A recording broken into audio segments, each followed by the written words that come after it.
И в завершении очередной материал к большому юбилею республики. Почему от строительства Московского дворца Советов отказались в пользу моста через Печору? Как в военное время музыканты из АСЯК помогали фронту? Александра Головина собрала свежую порцию интересных фактов к столетию Коми.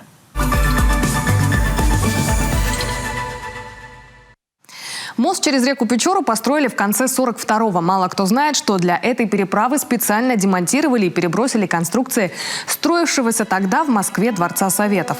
Рассчитывали, что он станет самым высоким зданием на планете. В основу почти полукилометровой высотки заложили самые разные металлоконструкции. Но Великая Отечественная внесла свои коррективы. От строительства небоскреба временно отказались. Металл использовали во время обороны Москвы для сооружения мостов.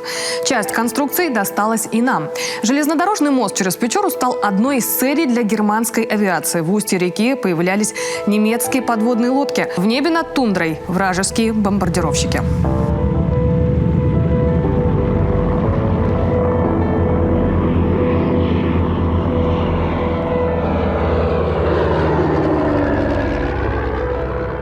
В 1943-м немецкая диверсионная группа парашютистов из числа советских военнопленных, среди которых был один ухтинец и один бывший заключенный, отбывавший срок в Коме, высадились в Кожвинском районе Коми АССР. Группа из 12 человек должна была взорвать железнодорожный мост через Печору. 2 диверсантов сдались в плен в тот же день, 2 убиты, остальные добровольно сдались частям НКВД. АСЯК, что в переводе «Утренняя заря», уже легендарный ансамбль песни и танца, образован 11 марта 1939 года. Первый профессиональный художественный коллектив Республики Коми имени Виктора Морозова все это время бережно хранит вековые традиции народного творчества. На этих фото коллективы 40-х и 50-х годов. Определенным этапом в развитии музыкальной культуры республики была Великая Отечественная война. Она потребовала перестройки всех форм музыкальной жизни, активизировала концертную деятельность, направляя ее на всемирную помощь фронту и укрепление тыла. С первых дней войны ансамбль песни и пляски перестраивает свою работу в соответствии с лозунгом «Работники искусств помогают фронту». В первую очередь организуются агит-культ-бригады по обслуживанию военно-сборных пунктов сельских и промышленных районов.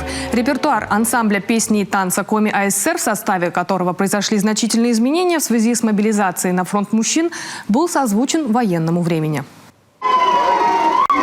Государственный ансамбль песни и танца Коми АССР АСЯК известен далеко за пределами своей республики. Визитная карточка нашего региона, нашей культуры много раз меняла состав, и неизменно одно творческое направление – синтез жанров, необычная хоровая пластика и неординарность сценических решений, в основе современное прочтение национального фольклора. Сыктывкарский железнодорожный вокзал проектировал инженер из Ленинграда по фамилии Фрейдзен. Вокзальное здание в Иркутске с башней и шпилем – тоже его работа. Строительство шло тяжело, проект постоянно замораживали. У руководства Коми даже была мысль перенести вокзал на место кольца. Получается, железнодорожные пути пересекались бы в нынешнем центре города.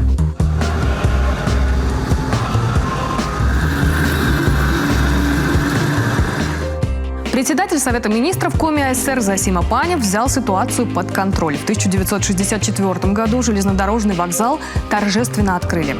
Архитектура двухэтажного здания выдает эпоху индустриализации. Отличает наш вокзал архитектурная особенность – высокий шпиль над остекленной башней.